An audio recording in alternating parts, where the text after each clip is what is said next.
Hello friends, నేను కొత్తగా channel start చేశాను. ప్లీజ్ నన్ను సపోర్ట్ చేయండి. వీడియో ఏంటంటే, ఒక 5 days బ్యాక్ షాప్షీలో మల్టీ కలర్ గులాబీ మొక్క ఆర్డర్ పెట్టాను.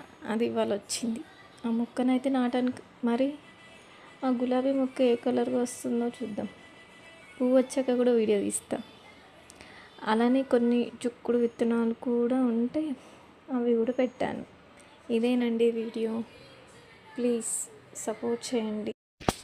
ఇంకా కొత్త కొత్త వీడియోస్తో ముందుకు వస్తాను. మీరు సపోర్ట్ చేయడమే మీ పని. ఓకేనా? బాయ్.